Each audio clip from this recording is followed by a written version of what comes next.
Right, okay, so welcome to the fourth of our webinars. My name's Simon Lovesey. I'm the co-founder of Restart Sailing. Joined here by John Emmett, who's going through self-coaching things, and also welcome to Ian Walker, who RAA Director of Racing. Hi guys. Thank you very much. So initially this was an idea John and I put together. I think we talked about 3 stages, didn't we, in 3 webinars. And we thought we'd be redundant by now, I think was the view, wasn't it, John? Well, I think things were moving quite quickly, but I think everybody realises now this is an ongoing issue and it's something which we're going to be dealing with for a long time. I mean, just looking today, we have over 1,000 new infections, so this is something, unfortunately, that's not going to go away anytime soon. So as a sport, we've got to make the best of the situation. Yeah, so here we are now in our 4th webinar. We sort of divide it into 3 chunks, the sort of aggressive social distancing. I think, yes, Ian, we're possibly moving into the middle of that, do you think? Middle of aggressive, I'm not sure about aggressive social distancing. I mean, I think we're just on a journey, aren't we? I think and hopefully it's a journey that doesn't take any backward steps. And we had the announcement this week about the changes that are potentially going to come into play on the 4th of July. And for the sport, it's, you know, and for the RYA, it's really challenging because we get issued a lot of guidance, some of which is quite contradictory sometimes. Comes out at different times relating to different government departments, all of which touch upon our sport. And we're very conscious that the clubs and the club committees have got to try and, you know, decipher this and in order to be able to best provide the service for their members. And I think whatever anybody decides, the RAA clubs, you know, the opinions are very, very polarised. You know, whatever you do, you're going to find a portion of your members who think that you're not being sort of draconian enough, or you're being too draconian, or you know, so it's a reality in the same way that everybody has different opinions about what the government are doing, and everybody's having their own journey through this COVID experience, which will very much depend on where you live, your own personal circumstances, whether you've been personally touched by the disease or people you know lost loved ones. And that has a huge impact on your own beliefs and your own sort of values. But I think that the good thing as a sport is most people are back on the water sailing in some capacity now, which is obviously much better than it was not so long ago. Yeah, absolutely, and it's absolutely critical for the industry, of course, and the clubs, and you know, we're all caught, aren't we? We desperately want things to go back to normal. We desperately want to sort of restart the activity that we love, but we also all desperately want to avoid, you know, a second wave of infection. And so, you know, I think everybody, including myself, we're all caught by this desire to sort of run faster and faster. Not really knowing how big the risk is, but fearing the worst. And I think it is easy to lose sight of how far advanced we are in sailing relative to other sports. I spend a lot of time in my role as performance director talking to performance directors of other sports, and, you know, major sports like swimming pools are closed, badminton, a lot of the combat sports, obviously, and, you know, sailing has been absolutely at the leading edge of being able to return to activity. And for that, you know, we should be very grateful. I think there's an inherent safeness to being outdoors, isn't there? Which I guess goes along with that. Yeah, and I think I'm not a lawyer and I'm not an epidemiologist, but my take on things is that the risk when we're on the water is minimal, and it's been really good to see just how seriously the clubs have taken the situation on shore. I think we've had a wide range of how far clubs have decided to sort of push the boundaries in terms of their activity on the water, but pretty much universally they've all taken it very seriously ashore. And I think people recognise that whatever we do on the water, the risk is much higher when we're ashore, and that's where we need to focus the majority of our attention. Yeah. So I think a quick sort of update of sort of observations, and welcome both Ian and John's sort of input. I think fair to say probably most clubs are open, a few exceptions, and we're starting to see some good sort of casual sailing going out. I think one of these is your pictures, Ian, wasn't it, from Toppers in Warsash? But then good to see the Mirrors bright red sails in Reading, and I think the other shot was a couple of boats sailing in Hisk, and so lots going on. But also I think we're seeing a sort of boom in boating interest. I think people perhaps who'd lapsed from sailing or even looking at it. So I think some good times there actually. Yeah, I think it is worth bearing in mind that England has been a long way ahead of Wales, Scotland, and Northern Ireland until this point. So up until, I'm not even sure it has been released yet, the 5-mile restriction on travelling in certainly Scotland and Wales. I know it's going to be released, or maybe it just has been released. So it's been really frustrating in our home country partners, but certainly the majority of clubs have found a way. As you pointed out before, we had some challenges in clubs that have waterboards as landlords in particular. And this is one of the challenges the RWA has, is that every club has really individual circumstances, and that could be insurance, it could be the owners of the water, it could be their own club rules, the makeup of their membership, the nature of the boats, the nature of the waterway, and we've seen this increasingly, is the nature of the surrounding population, and therefore the public perception of what activity you're doing. If you're a club in the middle of nowhere, maybe it's not such a big deal what goes on the water relative to a club that is right in the public eye. And I think that one of the biggest risks outside of the infection is actually been the risk to the perception of clubs or the sport as a whole, and the reputational risk in terms of what we're seen to be doing on the water. Yes, and I think that seems to be the feedback from the clubs. That's almost the biggest issue, is really it being considerate to their neighbours and not actually causing too much of a ruckus, and wanting to be respectful. But it is quite challenging, I think. Yeah, we certainly were very conscious of that down in Weymouth when we were able to open up sort of a bit sooner through the elite sport return to training guidance. And one of our biggest concerns was not wanting the local residents in Portland to feel that we all descended on Portland from all over the country, and to make sure that we were really respectful of that and the way we went about our business. But having seen what's happened on Bournemouth Beach yesterday and the day before, I suspect we're the least of their worries in Dorset right now. Yeah, it always seems strange to have a conversation about managing a small number of boats very well when you see what happened in Bournemouth. But I still think we need to be very much on top of the PR, because it's just not worth taking a risk of getting some bad PR, because in life somehow negatives always seem to be the things that people remember. And I think as a sport we could come out very well just by being well behaved. Sorry, Ian, carry on. Sorry, Simon, go ahead. I was just saying it's good to seeing all these sort of new old boats going out. You and I are down by the River Hamble, and starting to see a few Mirrors come out, which I'm sure you'll be pleased to hear.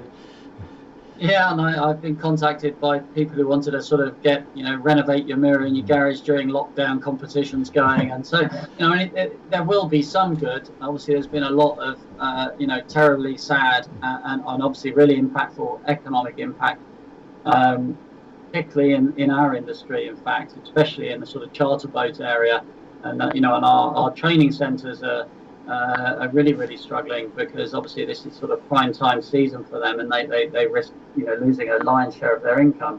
But some of the better, more positive things has been this sort of resurgence in family activity, club activity. I'm a member of a number of clubs, several of whom have already returned to racing in some shape or form, and I won't better not mention the name, but one of those clubs is seeing the biggest entries they've ever had in club racing, and there's a race happening this weekend with the junior offshore group, where again they're seeing the highest entry. So I think I'm not saying that's necessarily the right thing for the management of COVID-19, but it is a positive sign the fact that if people can't travel away and they're sort of returning to their home clubs and spending time with friends and family. Yeah, and I think a lot of people are reassessing their whole work-life balance, and I think sailing is high up there, which is very encouraging. A lot of people haven't got any choice to reassess it right now. Well, there is that.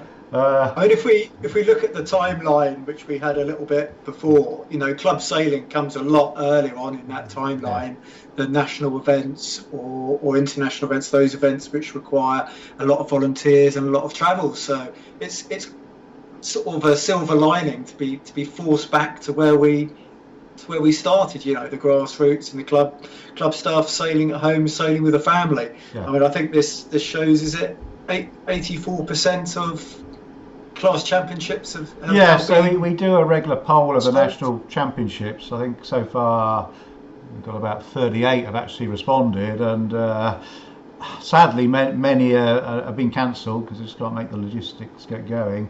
Others are trying to make it go. There was something from the Musto skiffs. They're hoping to be in Brixton soon. As John knows, the lasers have cancelled from Mounts Bay, but trying to move to Weymouth, I think, aren't they?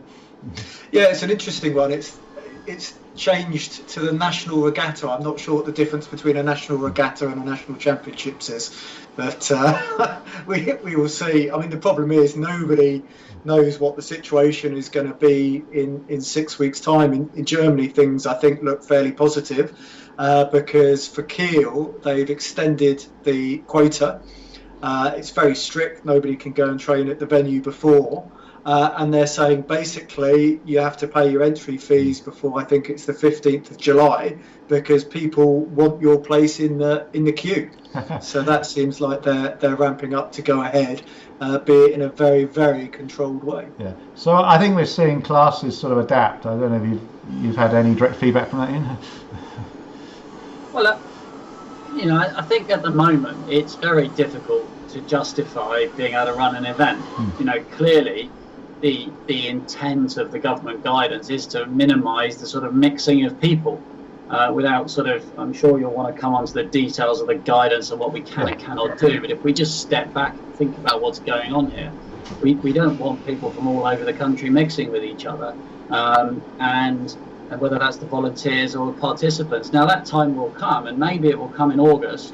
It doesn't look like it's going to come for July based on what the Prime Minister said, and we're still waiting for some of that to be confirmed in writing. But maybe that might open up as a possibility in August. But there's no doubt that it's going to be higher possibility in single-handers than double-handers. Double-handers have a particular challenge at the moment relative to single-handers in terms of people from different households and whether they can sail together. So, yeah, it's and of course what this also shows is the long lead times that people have organising their events. So you can't just generally make a decision 2 weeks before because everything has to be put in place, and of course the competitors want to have to make arrangements such as accommodation. So events take a lot of organisation, there's a long lead time, and therefore it's really no surprise when, as we currently know, it's not really appropriate to be running events. Yeah, I think some people would be surprised as well just how many volunteers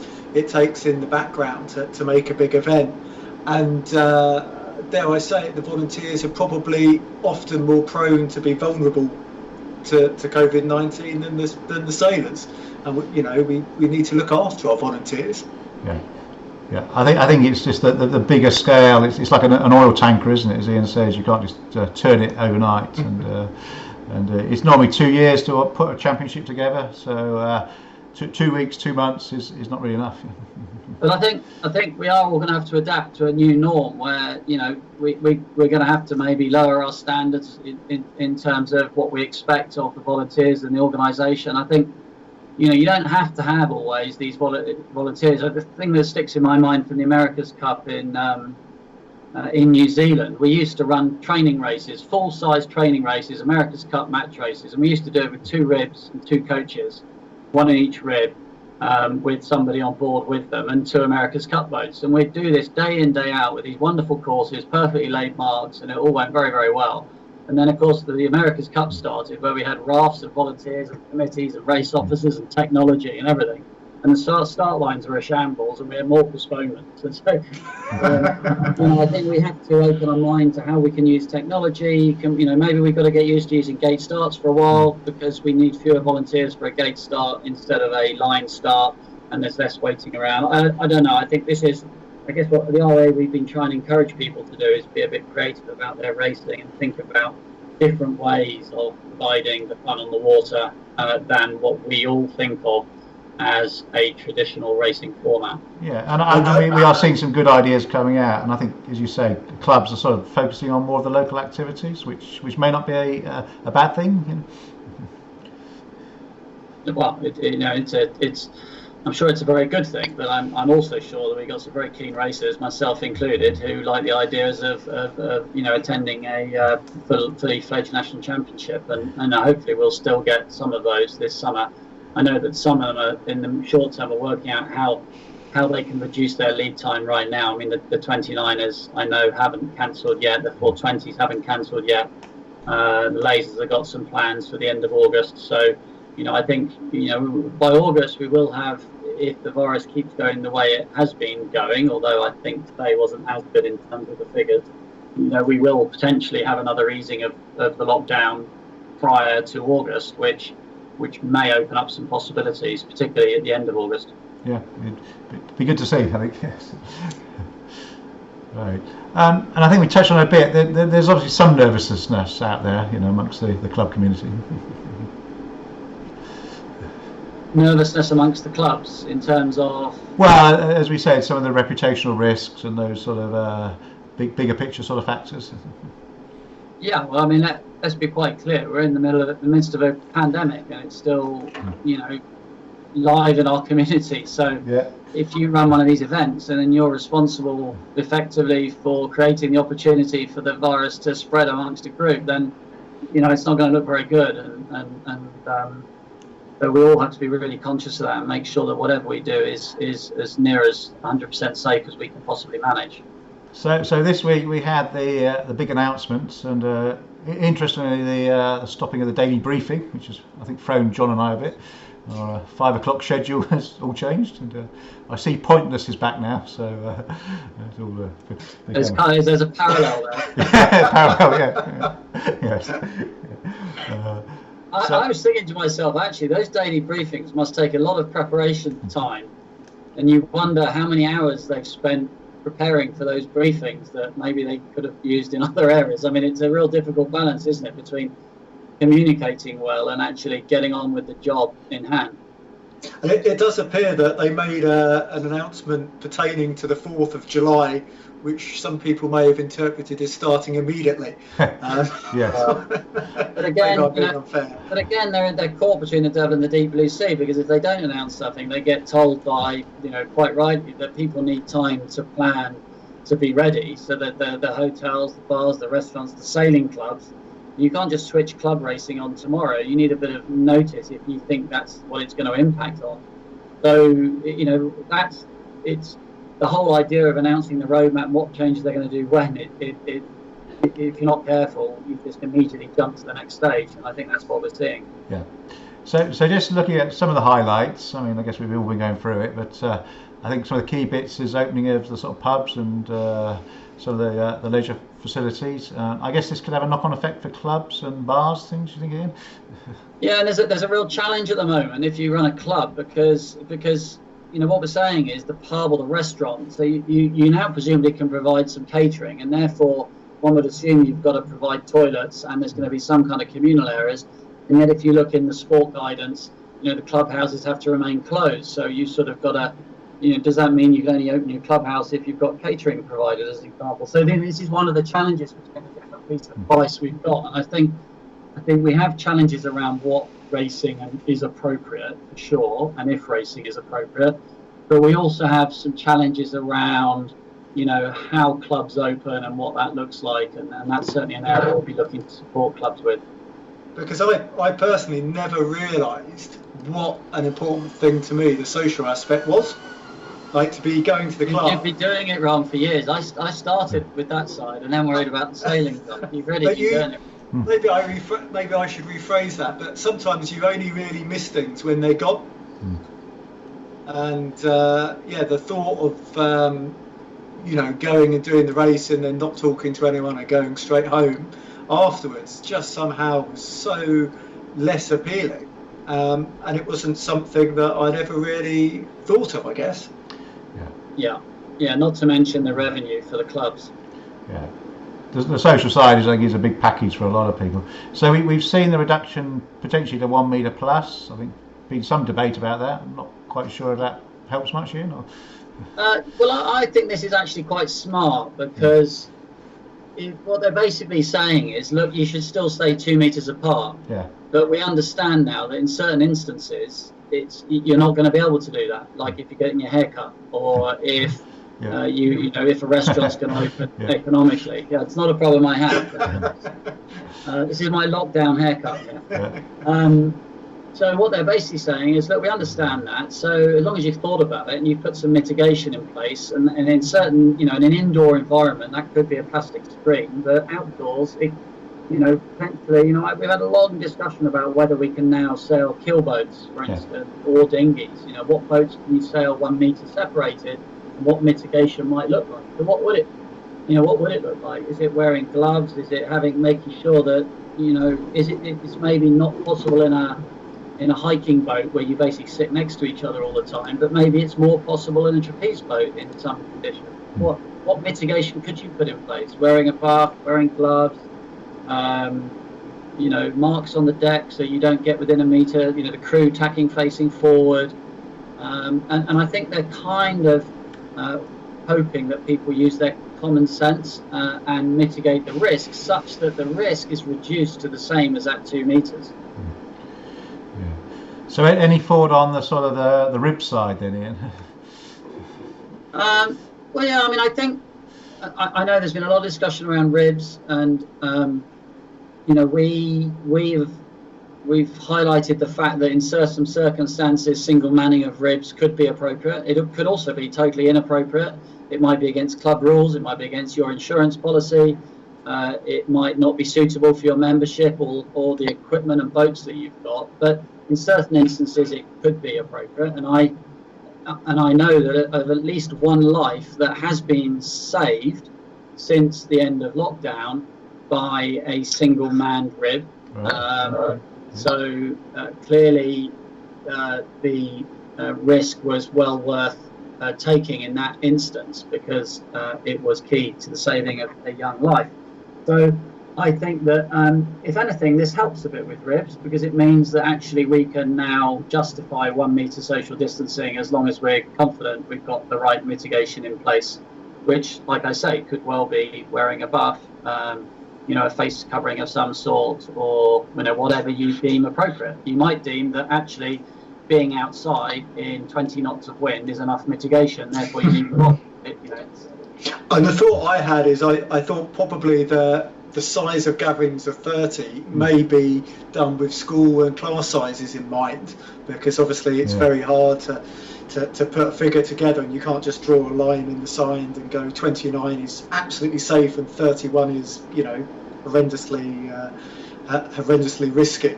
So I thought 30 may well have done with schools. I think that's a good observation. I mean, they've said it's based around weddings, but I'm yet to have gone to a wedding that only has 30 people. Maybe 30 family, but not 30 guests. But yeah, and I think on that one, we do really need to wait until legislation comes out, because I think there's a bit of misinformation going around, and partly from their own guidance. But we are really not clear right now if that gatherings of up to 30 is only in special instances like weddings, or if it's going to be generic, because all the other advice, all the other guidance suggests that it's a maximum of 6 people, and that's not actually changing on the 4th of July. So, activity is a very general word, isn't it? Well, and that's only one piece of guidance. It's really clear in other areas that 6 is the limit. So I'm not qualified to comment on that really until we get the legislation when that's passed. I mean, it's kind of a bit odd, isn't it? It's kind of 2 families, but 6 people, as long as it's not more than 30. Kind of like. So any sort of timescales on that legislation, you think, Ian? Anything you're hearing? Well, I mean, if they, you'd have to think it's going to have to be before the 4th of July. Yeah. I guess it's got to go through government, hasn't it? So I don't know. Maybe middle of next week, maybe. One of the things which I'll come on to in a minute is I just think that small group training and small group racing for the bigger picture is incredibly productive. A lot of the best coaching sessions, or most productive coaching sessions I felt, have been done with 5-6 boats, all of a similar ability. So I don't see the huge rush to get out there and get the numbers up just because that's what we're used to. Yeah, but I think you're coming at it from a kind of elite perspective. I mean, I totally agree. We've tried really hard in our ROA programs to lower the ratios of coaches to sailors because the quality of the coaching goes up. But if you put yourself in the shoes of our youth coordinator at my sailing club and they've got 120 youths, there's some advantage to having 10 in a group instead of 6 in a group or 5 in a group with a coach. So in some places, I think it's just a numbers game. You're not actually having enough coaches or rescue boats or time in the day to deal with it. 120 sounds a nice problem to have. What limit junior sailing at? Yeah. That's very impressive. Yeah. So one thing that's popped up with the opening of pubs and the like is the need to keep a guest list. I think for 21 days. I think quite a lot of clubs are quite well on this, but I presume that again would apply to potentially people coming into the club and the clubhouse.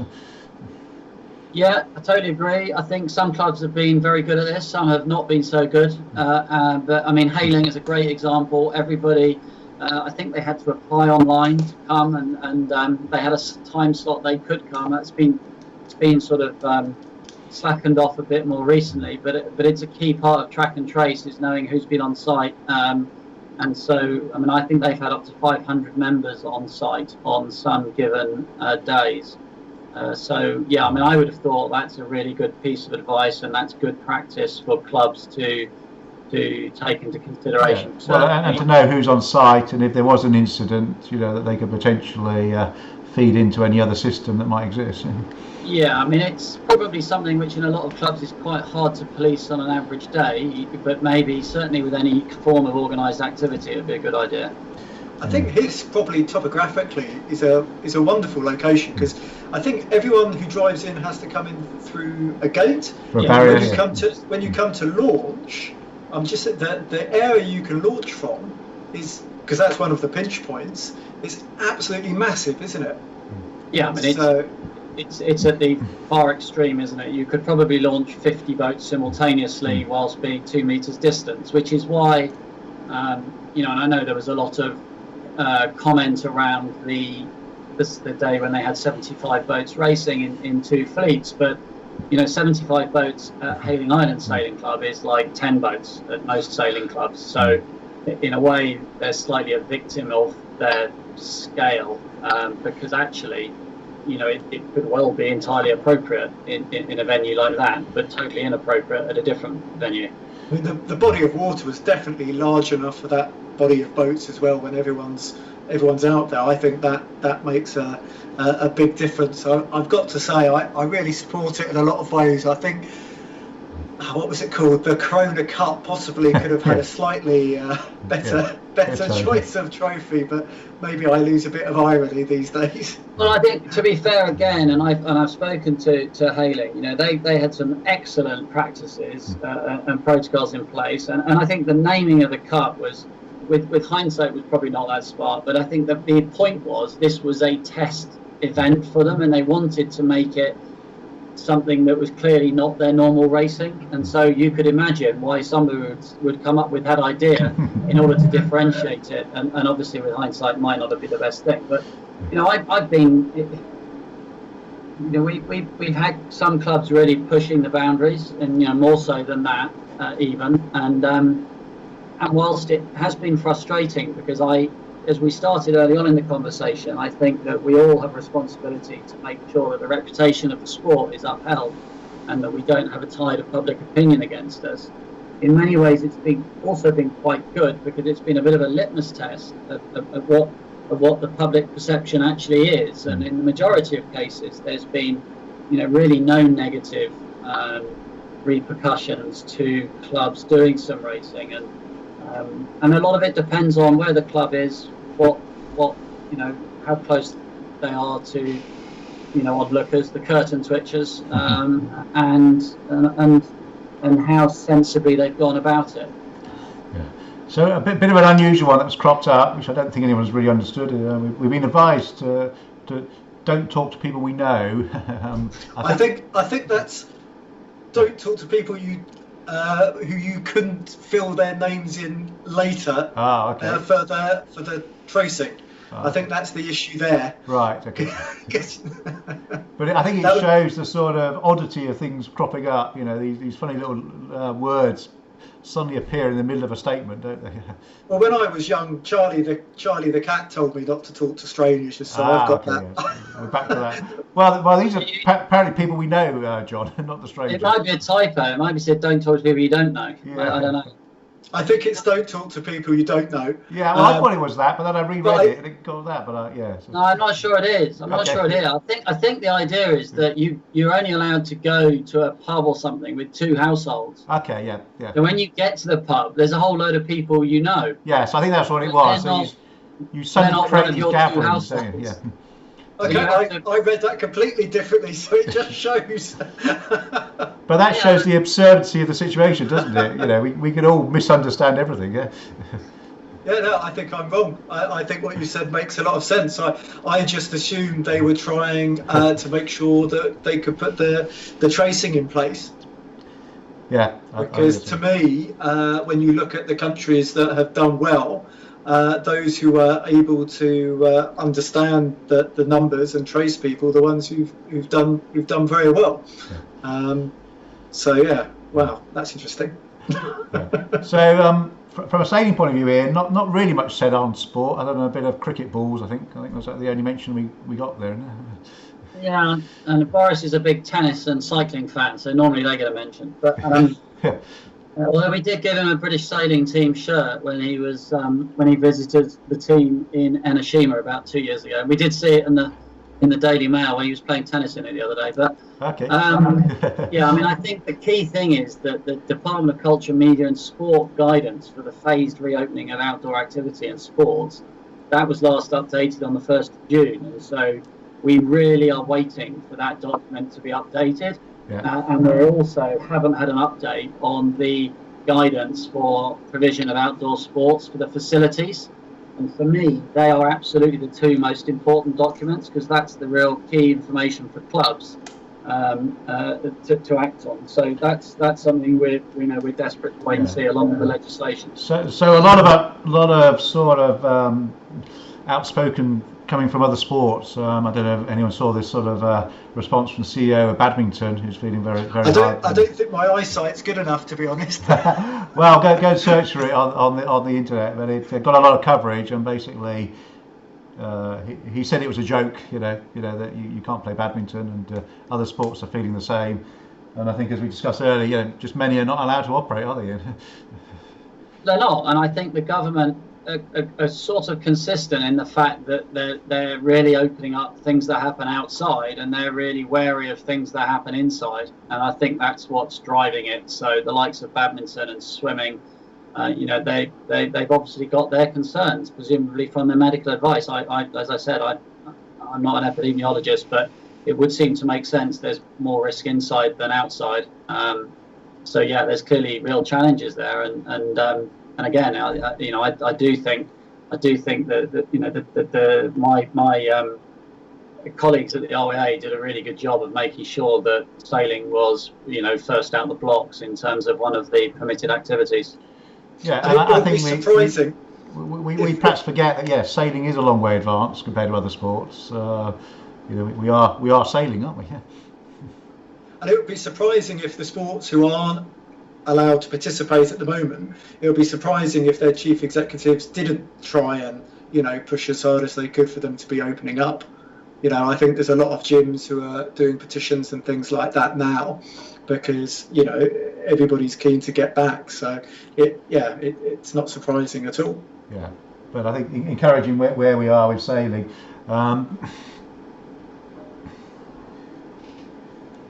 But also, I think an interesting thing with the elite sports who obviously have been out there and participating. A bit worrying. We're starting to see some COVID outfits coming, from the likes of golf, tennis, and football. Yeah, I think the tennis ones might have been more related to the nightclub and Yes. the basketball match. Golf. I just read that actually before the call, and I was surprised how high that number was. But obviously, you don't really know what's driving that. Is it the travel? Is it what's going on off the golf course? Is it on the golf course? I don't know. And football, I guess it's a sheer numbers game, isn't it? With football, they're doing a huge amount of tests. Well, yes, and they still need 200 odd people in the stadium, don't they? Even without any spectators, to make it work. Yeah, but I think it's a lot of the tests before they even started doing the matches, weren't they? Yeah, but I think it highlights the sort of we're still in the risky period, don't we? I think not easy. There's no chance of the West Ham players getting COVID from goal celebration at the moment. Oh, weird. Yeah, very interesting. So then really moving on, we've sort of seen a bit of we discussed earlier, this sort of 4th of July coming early, I think, wasn't it? Started. I'm not in any way condoning it, but it does seem a lot of newspapers believe they sell more newspapers if they print negative stories every day. Yeah, well, definitely. I think the positive so far is we're seeing a falling infection rate. So I think you had the figures, didn't you, John, earlier? Well, it's 1380 today when I looked, but it's not massively gone up or down. It's I'd say looks to me fairly linear. Yeah. I mean, never mind Bournemouth Beach, the River Hamble. I've never seen it so inundated, and the foreshore at high tide at Warsash yesterday. So I think what it is pent-up demand. Yeah. It's baking hot weather. However many million people are on furlough, so they've got nothing else to do, and it's just suddenly this release from lockdown, and so I'm really not that surprised, but it's desperately disappointing because ultimately it's got to lead to an increase in infection transmission, I would have thought. And that figure that's just come up, 22 tonnes of waste. Don't get me going. I do my bit every morning on the foreshore. Don't get me going on it. But I was just trying to visualise how the volume of that amount of waste. It just absolutely blew my mind. Yeah. And again, I think it's partly because you can't eat indoors; everything's takeaway. I'm not for 1 minute condoning it; it drives me nuts. But I'm just saying, it's generating huge amounts of waste. And I think that's the nub of the issue, here in the councillors, that with nothing being opened, everyone's forced into one area, whereas ordinarily they'd be spread out, in the cafes, in the bars. They're suddenly all in one place. So this could be a very temporary problem. Yeah. Anyway, but we'll leave that to the council, shall we? Let's talk about sailing. Yeah, but one of the concerns perhaps is that they're talking about restricting access here, which could have an impact on sailing. Yeah, I guess it could. Yep, it could. And then certainly if sailing, if it's perceived that sailing is not acting responsibly, with too many boats in too small a space, or it's felt that we're not complying with the guidance, then presumably sailing, could be singled out, as could any other walk of life, whether it's going to the beach. So I think it is kind of a warning. Yeah. I would hope that it's not sailing singled out, it's more sort of access to the waterfront maybe targeted. That'd be the bigger concern. Yeah, could be. Yeah. But yeah, something to, as you say, to keep an eye on. There's more jet skis than sailing boats. Well, yes, and certainly a growth in jet skis off the Warsash Slipway, I'd say. Training without a coach. So we seem to have got the cart and the horse the wrong way around a little bit. Originally, I was going to say that you can have fun training without a coach, and it's interesting. Ian took that to mean that you training with a coach might not be fun, whereas I had assumed completely the opposite. Was trying to make the point you can have fun without a coach. Depends if I'm the coach or not. Yeah, well, it made me really think anyway.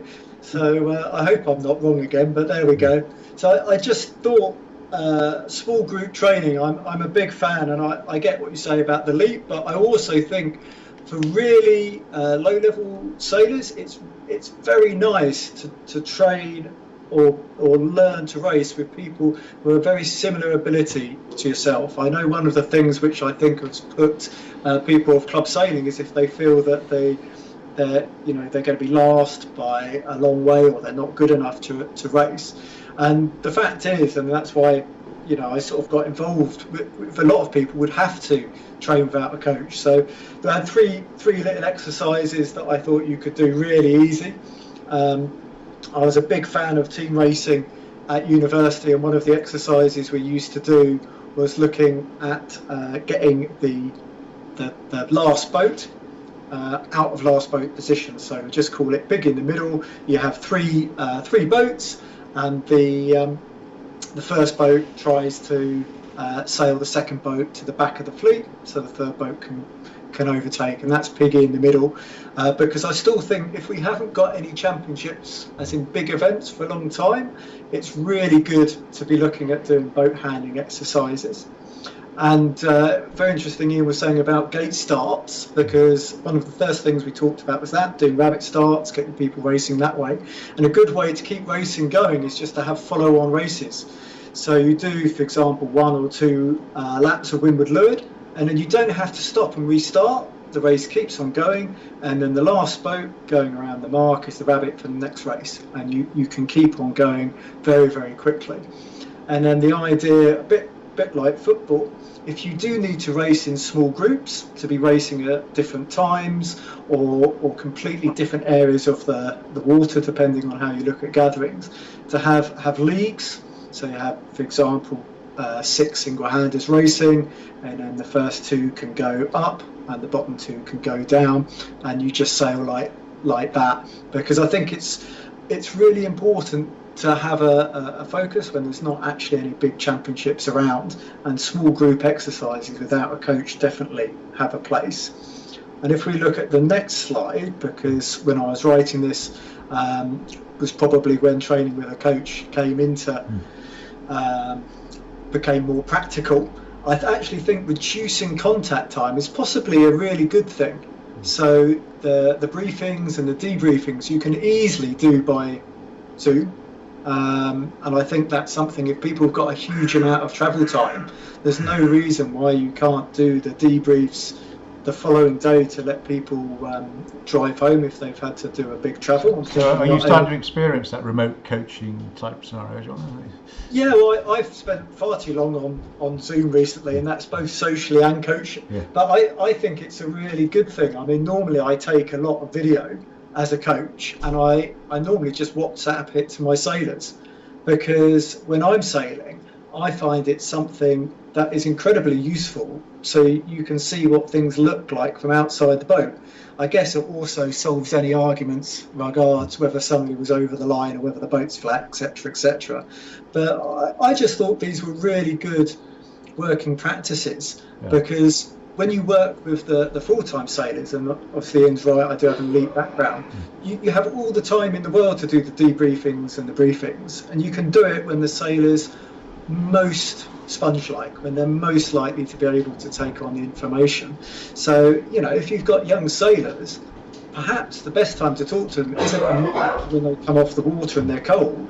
Perhaps it's when they're happily at home with a cup of tea and a piece of cake the following day, and mum and dad can watch the meeting as well. And I think actually anything we can do to be time efficient, not only now when we have a particular set of problems, but I think it's good for the future. So I think that's it. We're seeing a more extensive uptake of technology, and committee meetings being held by Zoom, this being held by Zoom, things that people perhaps wouldn't have welcomed in the past are now becoming the norm. Hopefully some important votes being done by electronic means, but I really don't want to get too political. Well, yes, it's sort of, yes. Hopefully it does see things moving on and so forth, and making use of it.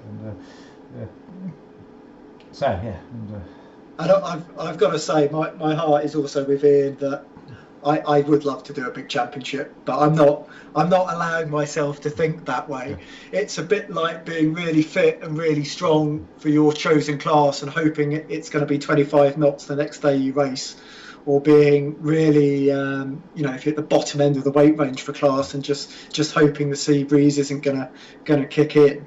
It would be lovely to restart championships, but I think that will happen when it happens. In the meantime, with the club racing, there was just 3 bullet points, which actually I think we've already covered, just to make things as safe as they can be from a COVID point. So any point of physical contact, if you can avoid that, best example being, if you normally have a sign-on procedure where people will have to go to place, if you do that electronically, it stops people meeting. And then Hailing was a wonderful example of a huge launching area. And if you don't have that, maybe you just have organised, staggered launching times. I have a big memory of doing the Masters Europeans, I think it was in 2017, and so many boats came into the slipway at the same time. Nobody could get up because they were actually all together, stuck. So I think a little bit of discipline there. And probably because of the reduction in the safety cover, we do need to think about safe conditions from a normal sailing point and a suitable area, because I think it's really easy to go to extremes, because if you have a really small sailing area, actually you're probably more likely to have collisions and everybody leaving the water at the same time. If you have a larger sailing area, then the race will probably get more spread out, people will return to shore a bit more staggered. But then if the sailing area is too large, then I think you need to think very carefully about the safety aspect again, because you've got your group control as a race officer. So I thought those were the key 3 things. Yeah. I think as we've said before, we're seeing innovations coming on, more coming online, and people thinking about some of the issues. So I think that there is some good things starting to come out of this. I know I'm very happy to be involved with the project with the solos, because I think when you move the race effectively to lots of different venues, that's about as spread out as you can get. And I think the sense of community it's a really good thing. Yeah. So just to remind you, I mean, this is the solos have unfortunately cancelled their nationals up in East Lothian, I think, up in Scotland, and but we've been working with the class to really create a sort of distributed process of race at your own club against a few mates, use GPS tracking to bring the data back. John's going to help us out with online commentary and so forth. So really trying to use some new ideas and new techniques. We mentioned the solo class here because this has been done in a very, very formal way. But there's absolutely no reason why you can't do it in an informal day, just connecting with whatever your chosen app is with your friends on a Sunday morning when you all happen to go sailing. I think it's only a positive thing. I know, and I'm probably the worst cyclist out of all the people who goes around doing the Olympic circuit, but I know they absolutely love Strava. Yeah. So I think that's what we're trying to see is seeing these ideas that worked in other sports and perhaps see if they can work here. Not looking to replace the formal championships, but recognising that they're not perhaps happening as much as we want, but perhaps creating another format almost. Exactly. And then planning to run sort of a bigger version on the 30th of August, all comers and so forth, and see where we can go.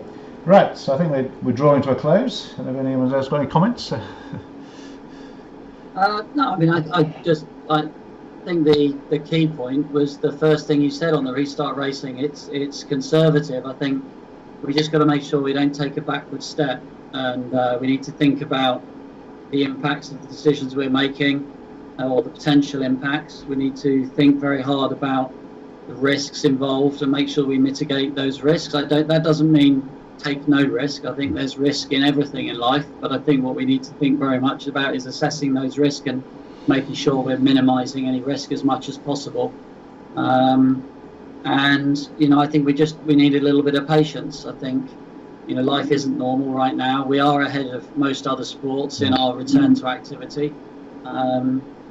Support our committees, because those volunteer committees are putting in an awful lot of work, because they've got to try and understand all this stuff just as much as you or I do. And there's a lot of pressure on them, and they all desperately trying to do the right thing for their club. So get behind that. Let's make sure that it doesn't create division within our community. And I think community is the right word. I think where that app like Strava is so clever is it creates a community between people who are engaged with it. And for me, that's what sailing is about. It's about the community that it creates, as we said. And I'm not even sure I want to go sailing if I can't have a beer afterwards and talk about the race, because for me, that's what I every bit as much fun as doing the race in the first place at the stage I am in my life. It might have been a bit different 20 years ago. So we can't underestimate the power and the importance of the community. Yeah. I think also it's very easy to be critical of people who are just trying to do their best in a really difficult situation. It's very easy to be critical, because nobody's going to get it 100% right, and we need to be sort of everybody pulling in the right direction. Yeah, and I think that's a very valid point. We do need to support each other and the clubs. A lot of work goes in the background, and it's a thankless task, having been involved in some of it. And I think and the fact that you've got a very intelligent group of people on your Facebook group who clearly can't agree, and they all have very good and valid points to make. And I don't think we are going to know exactly what any of this guidance means. I think we need to understand the legislation when it comes out, because it's law. But I think what was really interesting in what Boris Johnson said was the intent that lies behind it, and the intent is that we use common sense and that we manage risk, and I think that's what we all need to seek to do within our clubs and classes, and support each other in doing so. And certainly if RWA can help, that's absolutely what we're here for. The regional development officers, my team. I hope that we're freely available, and I'll try and keep engaging with you guys on the Facebook group as best I can. That's really appreciated, Ian. And one of the things I would say to people is please do comment. If somebody says things that you disagree with, don't feel you need to stay quiet. Say what you think and say why you think, and let's have a conversation, because one of the scary things for me is tribalism, where it will be very easy to end up in this world where you only read things or listen to things or watch things that agree with your own opinion, and then you just end up living in some sort of prison, which is an echo chamber. Actually, it's by engaging with different viewpoints. I think that's where there's a lot of learning, and actually the right answer is very rarely the complete extremes of any situation. So if anyone's been sort of reading comments but they feel they didn't want to reply, I would say just please do, because that's exactly what the group is there for. Yeah, and I think please comment afterwards, and we're here to help. And I think one of the good things is actually people are coming together, and it's great to have Ian and John involved in this. And I'll get my tin hat on. So finally, I mean, we actually should be webinar 5, but we had planned to be 3. We're now 4. The thinking is to carry on at 2 weekly intervals as things sort of go, and we will keep going. But certainly we've had a lot of people watching, and hopefully it's useful. Yep. Thank you very much. Thanks, guys. Appreciate it. Thanks very much. Have a good weekend. Top of the hour. You too. Catch you later. Okay, thanks very much. Bye. Bye.